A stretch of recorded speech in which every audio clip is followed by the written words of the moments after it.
Hi, everybody. This is Todd Boudreau. I'm the Director of Content at Beyond Type 1, and I'm really excited to be joined today by my favorite endocrinologist, Dr. Anne Peters from the University of Southern California. Anne, how are you doing today?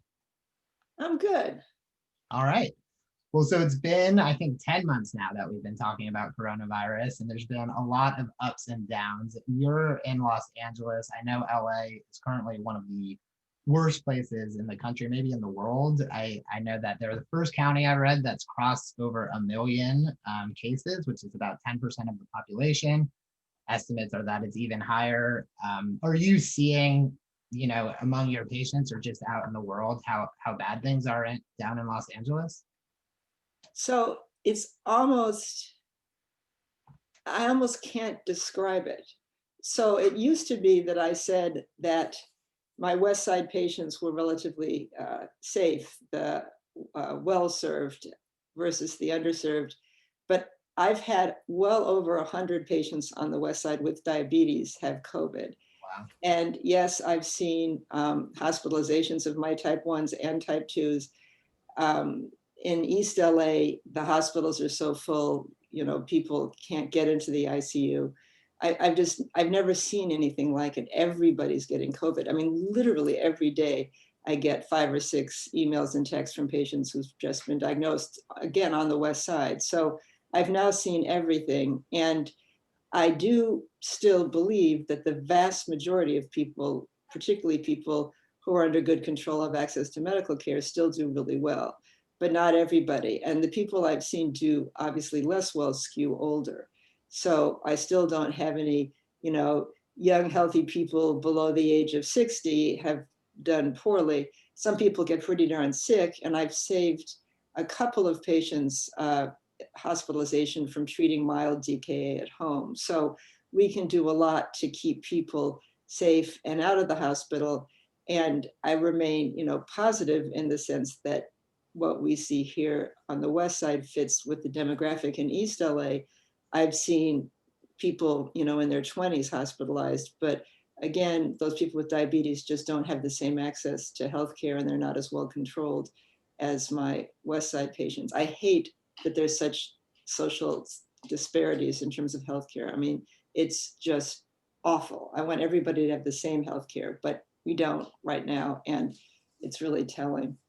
Yeah, I think I saw a study. I don't know if you saw this that came out within the last couple of weeks that said Black patients with type 1 diabetes and coronavirus were being admitted with DKA at 55%, and that number was only like 11% among white patients who had COVID and type 1 who were admitted in DKA. So even amongst the people with diabetes who are getting COVID, there's a huge racial disparity in who has worse complications from it.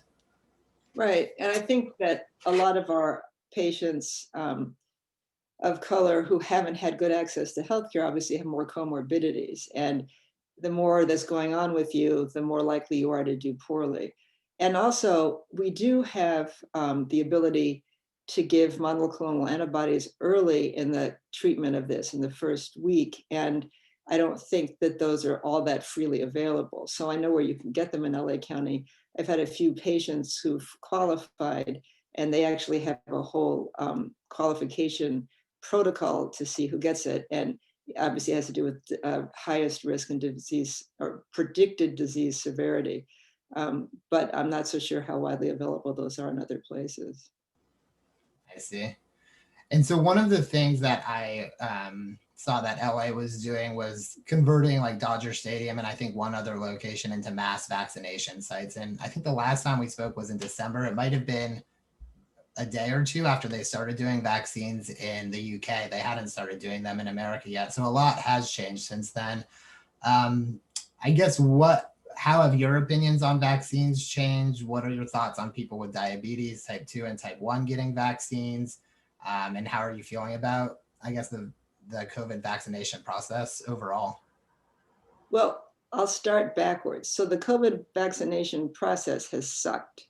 And it sucked because we haven't had enough vaccine, and we don't really have good systems of care to roll out the vaccine. So yes, we're doing Magic Mountain and Disneyland and everywhere, Dodger Stadium, the Forum, wherever you can think of, but we're still trying to vaccinate the healthcare workers here, the 1A group, as opposed to the 1B. And most of my patients who are younger than 65 are in 1C, which is people who have the coexisting condition of either type 1 or type 2 diabetes. And they lump those two together, even though the risk of bad outcomes may be different, because people don't know any better. And as a lot of my older patients with type 1 know, they're always misclassified as type 2. So I think that it's probably just to be safe and say that everybody with diabetes gets the vaccine. So I have no issue with that. And I, it's not necessarily clear that someone has one type or the other. You can also have both. You can have metabolic syndrome and type 1. But anyway, I don't care about the semantics. I just want my patients to get the vaccine. So when we last talked, I had my own reservations about vaccine safety because it hadn't been tested that much. But now we've seen the vaccines, both the Moderna and the Pfizer vaccine, given to literally millions of people. And there have been very few side effects except an occasional severe allergic reaction, but that's what we expected. But in terms of anything more awful, I've actually been really impressed. And so I actually thought that I might be nervous about getting an mRNA vaccine. This is new, what's going to happen? And yet I practically climbed over people to get the vaccine. When I found out I could get it, I was like, now.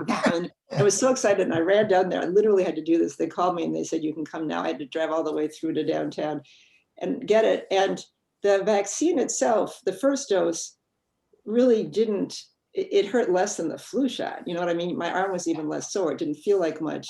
And they kept you in a room where you were observed by a physician for 15 minutes or so. And I've had a history of anaphylactic reactions to things, not to vaccines, but to foods. So I'd pre-medicated with an antihistamine, and I pre-medicated with some Advil just to be on the safe side. And I sat there and I developed psychosomatic symptoms, oh no, my left foot feels numb. I mean, I was sitting there just thinking about this, oh my gosh, I'm going to die. But it was all in my brain, right? I wasn't sick. I didn't have a reaction, but I figured I did, but I didn't. And I didn't say anything to anybody. I walked out of there, went home and cheered. And then everybody said the second shot would give you a bad reaction. And 60 to 70% of people get some reaction to the second shot. And I was so sure I would get a reaction to the second shot that I, I blocked out my schedule that afternoon so I could go home and rest. And a lot of my colleagues did feel pretty sick after the second one, but I felt a little tiny bit tired, but nothing that I would have complained about. And, yeah, my arm was a little sore, but it wasn't, I'm telling you, it wasn't as sore as a flu shot. So I got both vaccines without any issue. And also I'd had COVID. So I figure I have every known antibody. I can be out there and do whatever, but of course you can't, because the disease is still common in the population and we have to show other people that we're all being safe. So based on my own experience, but more than that, having looked at the vaccine rollouts to see basically the lack of bad side effects, I say go for it. And I don't have a preference between Moderna and Pfizer. I think that there in the clinical trials were a few more side effects with Moderna than Pfizer, but I don't think there's any substantial difference. So whatever you can get, and that's the hard part, is getting an appointment to get the vaccine, I would get, and then we'll get the AstraZeneca out too. But at this point now we have so much experience with the first two that I feel really comfortable with it. So I said before, wait till you see which vaccine I would give my son. And at this point, I'd give him either Moderna or Pfizer. He's too young and too healthy, and he's not going to get it for months. But I'm just pointing out that if I had a vaccine to give my son, who's 29, and like I said, at low risk, but I would give him either. I'm not worried. And so if I give it to my son, it's, in my mind, safe to take.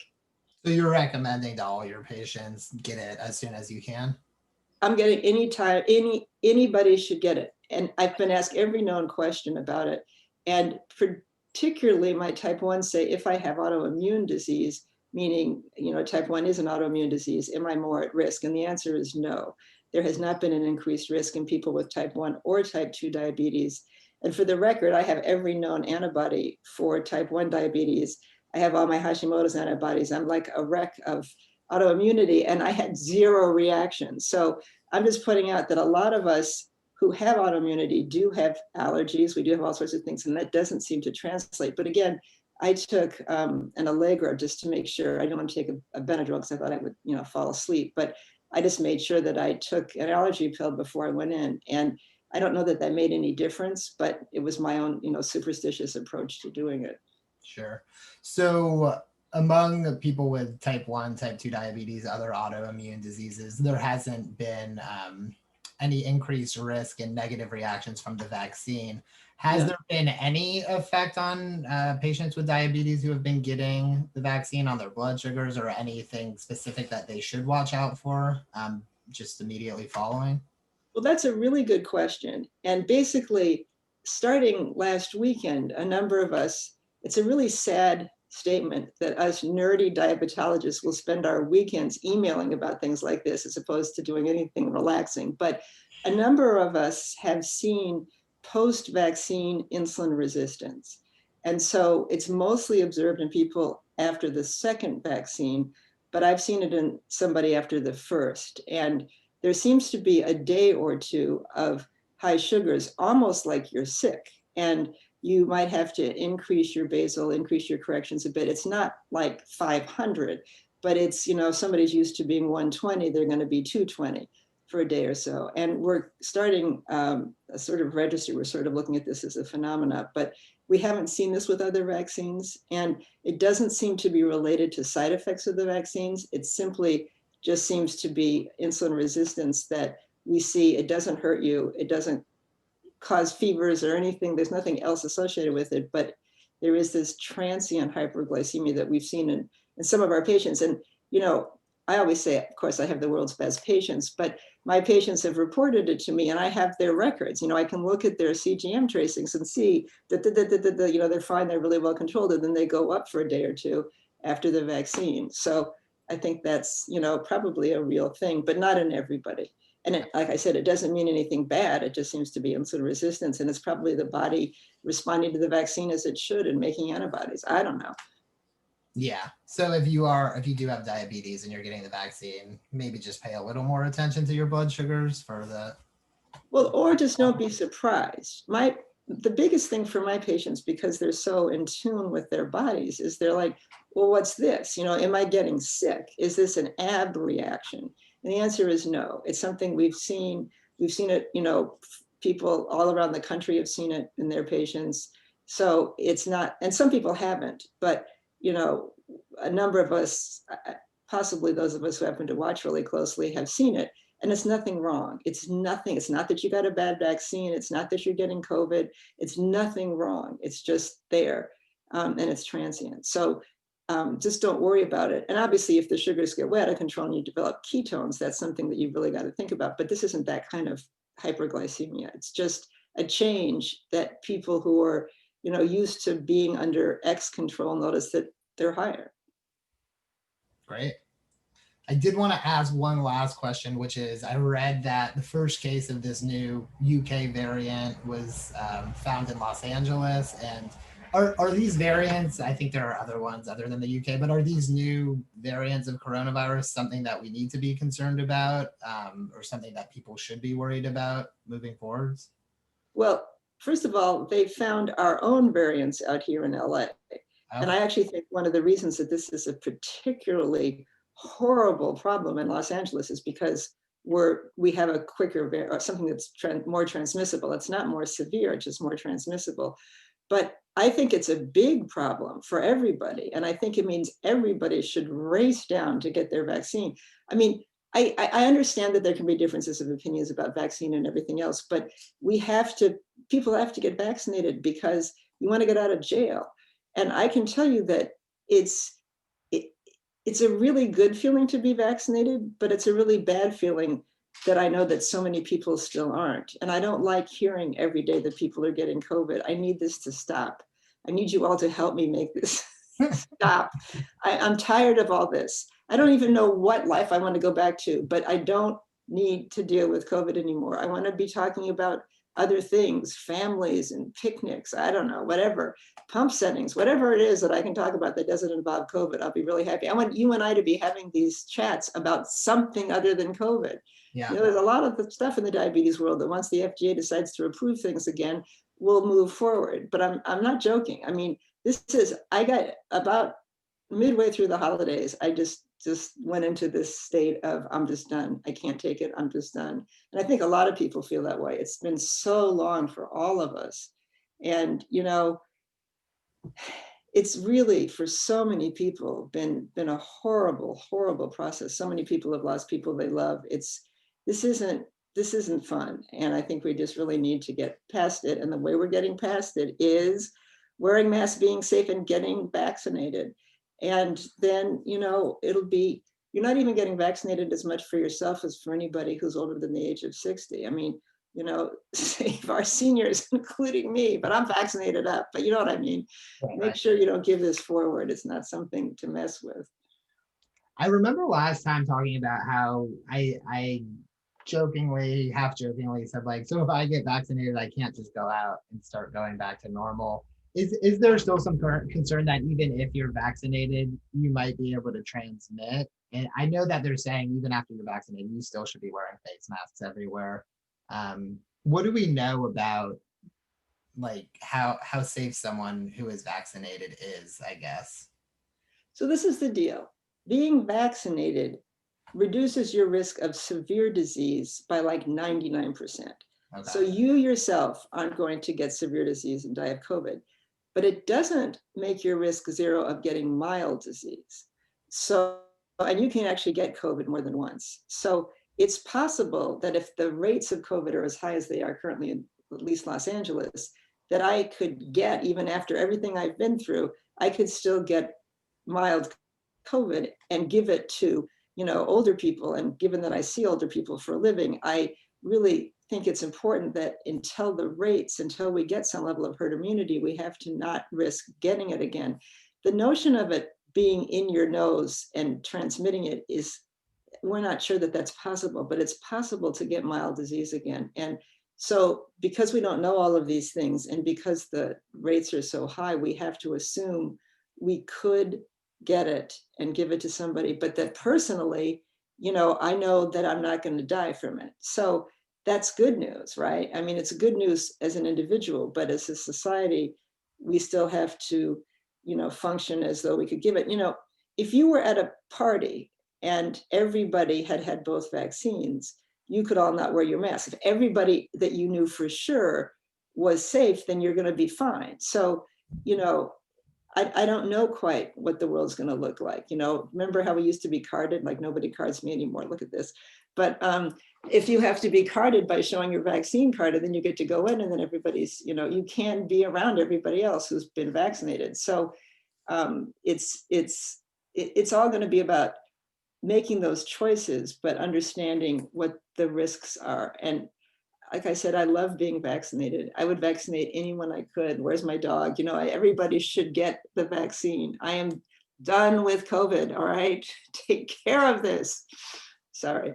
No, that's fine. I also very much look forward to talking about something else. There are a lot of expected FDA approvals this year. Some new closed loops, some new glucagons, some newer versions of former closed loops. I hope we can be talking about other stuff soon, and we will regardless, but hopefully also because coronavirus is less of a dominating force in our life eventually.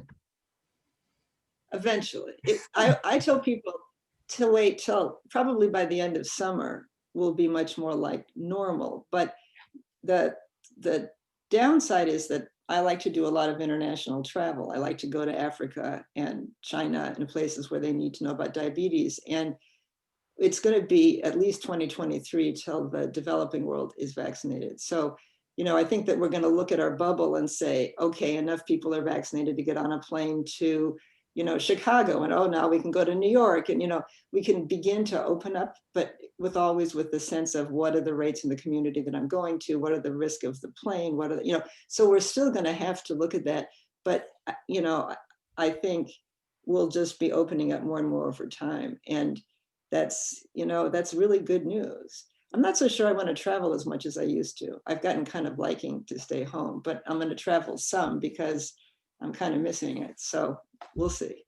I really miss travel. It was around this time last year. I think the last thing I did was go to ATTD. Where was that? In Madrid last year in February, and that was right before everything pretty much shut down. So coming up on a year since the last time I was on a plane, which I feel great about. At least, I've been able to avoid it. Some people have to travel, so I know my last trip was in the end of February to India, and it was a great trip. And I went with some really wonderful colleagues to teach about diabetes. And I remember being worried, and people were looking up, oh, it's not in India yet. Oh, don't worry about it. Oh, it's not in the United States. I mean, I'm like, 2 weeks later, I have a patient and I get COVID, but that was in the States. But that was when people didn't understand. We didn't understand what was really happening. So just keep making safe decisions, and don't throw out your N95 masks, because we never know. But just hang in there for the next few months and get vaccinated. And it's safe, it's effective, it works in type 1 and type 2. And as I said, there are very few side effects that we've noted, and it's so much better than the alternative. So just go forth, and then we'll all be talking about other things. yeah. And we'll never throw out our N95s living in California because we need them every fire season anyway. So Yeah, we who knows. yeah. It's like, I just don't know. We just get rid of this one and just hang on. And, hopefully none of us will ever see a pandemic again. That's what I say. All right. Fingers crossed on that. Well, thank you so much for talking to me today. Dr. Anne Peters, I'm sure we'll be speaking again soon. And yeah, really appreciate the time. Thanks. All right, Todd, thank you so much. Take good care. You too. Bye. Bye.